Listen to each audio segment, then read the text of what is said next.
सोचिए, एक नॉर्मल सा लैपटॉप कैसे एक इंटरनेशनल स्कैम का हथियार बन सकता है।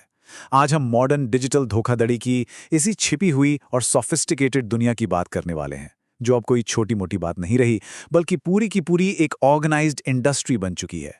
ये कहानी शुरू होती है एरिज़ोना के एक बिल्कुल आम से दिखने वाले घर से, लेकिन बहुत जल्द ही ये एक ग्लोबल साजिश का सेंटर बन जाती है, जिसके तार नेशनल सिक्योरिटी के टॉप लेवल्स तक जुड़े हुए थे। ये केस है क्रिस्टीना चैपमैन का। हो सकता है ये नाम आपने ना सुना हो, लेकिन इनका मामला ये बताता है कि कैसे एक अकेला इंसान एक देश द्वारा चलाए जा रहे साइबर फ्रॉड के जाल में एक बहुत जरूरी कड़ी बन सकता है।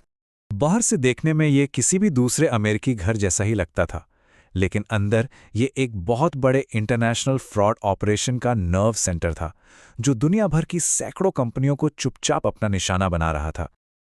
और इस पूरे स्कैम से कमाई कितनी हुई? $17 मिलियन से भी ज्यादा। अब ये रकम कितनी बड़ी है, इसका अंदाजा ऐसे लगाइए कि कई छोटे देशों का तो इतना सालाना बजट भी नहीं होता। और सबसे ज्यादा चौंकाने वाली बात तो ये है कि इस पैसे का एक बड़ा हिस्सा सीधे नॉर्थ कोरिया के वेपन्स प्रोग्राम को फंड करने के लिए भेजा गया। मतलब ये कोई आम धोखाधड़ी नहीं थी, ये तो नेशनल सिक्योरिटी के लिए एक सीधा सीधा खतरा था। अमेरिकी अटॉर्नी का ये कोट इस खतरे की असलियत को बिल्कुल साफ कर देता है। हमला करने वाला कोई दूर बैठा हैकर नहीं था, खतरा तो अमेरिकी जमीन पर हमारे बीच ही मौजूद था। तो ये पूरा खेल चलता कैसे था? देखिए, पूरा सिस्टम बड़ा ही चालाकी से बनाया गया था।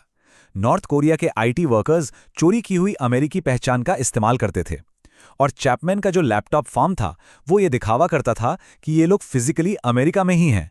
मतलब एक ऐसा पक्का वाला भ्रम पैदा किया गया कि दुनिया की टॉप फॉर्च्यून 500 कंपनियां भी धोखे में आ गईं। लेकिन क्रिस्टीना चैपमैन का ये मामला अकेला नहीं है। ये तो एक बहुत बड़ी और ज्यादा खतरनाक ग्लोबल प्रॉब्लम का सिर्फ एक छोटा सा हिस्सा है, फ्रॉड का औद्योगिकरण। चैपमैन का मामला जितना हैरान करने वाला है, ये एक बढ़ती हुई ग्लोबल महामारी का बस एक उदाहरण भर है। ये अब कोई अलग थलग घटनाएं नहीं है, बल्कि एक ऑर्गेनाइज्ड ग्लोबल क्राइम इंडस्ट्री का हिस्सा है, जो एक बिजनेस मॉडल की तरह काम कर रही है। आंकड़े तो वाकई चौंकाने वाले हैं। पिछले सिर्फ 1 साल में दुनिया भर में ऐसे स्कैम्स की संख्या डबल हो गई है, और ये इतनी तेजी से इसलिए बढ़ रहे हैं क्योंकि एआई जैसी नई टेक्नोलॉजी और बढ़ते हुए रिमोट वर्क कल्चर ने स्कैमर्स के लिए नए दरवाजे खोल दिए हैं। अब ये स्लाइड देखिए, ये असल में काफी चिंता की बात है। यहाँ कॉन्फिडेंस और असलियत के बीच का गैप साफ दिखता है। एक तरफ 69% लोगों को लगता है कि वो कोई भी स्कैम पकड़ सकते हैं, लेकिन दूसरी तरफ सच्चाई ये है कि उनमें से 43% लोग पिछले साल ही किसी न किसी स्कैम का शिकार हो चुके हैं। यही ओवर कॉन्फिडेंस है जो हमें और भी ज्यादा कमजोर बना देता है। ये कोट आज की सिचुएशन को बिल्कुल सही तरीके से बताता है। हम अब अकेले हैकर्स की बात नहीं कर रहे हैं, बल्कि ऐसे सोफिस्टिकेटेड एआई पावर्ड ग्रुप्स की बात कर रहे हैं जो साइकोलॉजिकल मैनिपुलेशन को एक हथियार की तरह इस्तेमाल करते हैं। तो सवाल यह है कि ये इंडस्ट्रियलाइज स्कैम्स इतने असरदार कैसे हैं? जवाब छिपा है एक बहुत बड़े बदलाव में, कि ये अब हमारे लालच को नहीं, बल्कि हमारे डर को अपना निशाना बनाते हैं। इस नई लहर का एक बड़ा उदाहरण है डिजिटल अरेस्ट स्कैम, जो भारत जैसे देशों में तेजी से फैल रहा है। इसमें स्कैमर्स अथॉरिटी और डर का इस्तेमाल करके विक्टिम को मनोवैज्ञानिक तौर पर फंसा लेते हैं। उन्हें यकीन दिला दिया जाता है कि वो असली कानूनी खतरे में हैं और बचने का एक ही तरीका है, पैसे देना। और ये स्लाइड इस बदलाव को एकदम साफ दिखाती है।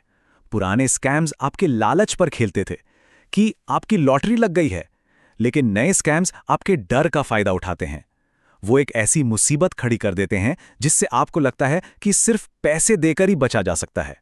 इन स्कैम्स से होने वाला नुकसान सिर्फ पैसों का या जियोपॉलिटिकल नहीं होता, इसका इंसानों पर पड़ने वाला असर बहुत गहरा हो सकता है, खासकर नौजवानों पर, जिनकी पूरी जिंदगी ही इन डिजिटल अनुभवों के इर्द गिर्द घूमती है।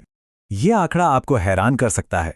हर 6 में से एक हाई स्कूल स्टूडेंट ये रिपोर्ट करता है कि वो साइबर बुलिंग का शिकार हुआ है। ये सिर्फ एक नंबर नहीं है, ये लाखों युवा हैं जो चुपचाप इस तकलीफ से गुजर रहे हैं। देखिए, स्कूल की बुलिंग और इसमें बहुत फर्क है। ये डिजिटल है, मतलब ये लगातार चलती रहती है। इसके लिए कोई सेफ जगह नहीं है। ये उनका पीछा घर तक, उनके बेडरूम तक 24 घंटे करती है। तो यहाँ पे जो सबसे ज़रूरी बात है वो ये है कि मेंटल हेल्थ और डिजिटल हैरासमेंट के बीच एक सीधा और ख़तरनाक लिंक है। जो टीनेजर्स डिप्रेशन से जूझ रहे हैं उनके विक्टिम बनने की संभावना ज़्यादा होती है, और विक्टिम बनने से डिप्रेशन और भी बढ़ जाता है। ये एक खतरनाक साइकिल है। अब जब हम इस खतरे के स्केल और इसकी चालाकी को समझ गए हैं तो ऐसा लग सकता है कि हम कुछ नहीं कर सकते, लेकिन ऐसा नहीं है। चलिए अब इस पर फोकस करते हैं कि हम एक मजबूत डिजिटल ढाल बनाने के लिए क्या-क्या कर सकते हैं। तो ऐसे स्कैम से बचने का सबसे असरदार तरीका है इस सिंपल सा 3 स्टेप वाला प्रोटोकॉल। सबसे पहले हैंग अप, यानी फ़ोन तुरंत काट दें। इससे स्कैमर की सारी पावर खत्म हो जाती है। दूसरा, वेरीफाई, मतलब उस एजेंसी या कंपनी को उनके ऑफिशियल नंबर या वेबसाइट से खुद कांटेक्ट करके पता करें। इससे कंट्रोल वापस आपके हाथ में आ जाता है। और तीसरा, रिपोर्ट, यानी अपने देश के साइबर क्राइम पोर्टल पर इसकी रिपोर्ट करें। इससे आप दूसरों को भी बचाने में मदद करते हैं। और रोजमर्रा की सेफ्टी के लिए ये पर्सनल डिजिटल हाइजीन प्रैक्टिसेस बहुत जरूरी हैं। इन पर कोई समझौता नहीं हो सकता। मजबूत पासवर्ड आपकी डिजिटल तिजोरी हैं। 2 फैक्टर ऑथेंटिकेशन आपका पर्सनल बॉडीगार्ड है। इन चीजों में कभी भी कोताही ना बरतें। और जहां तक बिजनेसेस की बात है, तो ऑर्गेनाइजेशन को बचाने का मतलब सिर्फ अपने सिस्टम को सिक्योर करना नहीं है। इसका मतलब है उन डिजिटल टूल्स और पार्टनर्स को भी सख्ती से मैनेज करना जिन पर वे भरोसा करते हैं, क्योंकि सप्लाई चेन में एक कमजोर कड़ी पूरे किले को गिरा सकती है। और आखिर में यही एक बड़ा सवाल हमारे सामने आकर खड़ा हो जाता है। डिजिटल डीप फेक्स और एआई वाले स्कैम्स के इस दुनिया में क्या अब भी आंखों देखी पर यकीन किया जा सकता है? शायद नहीं।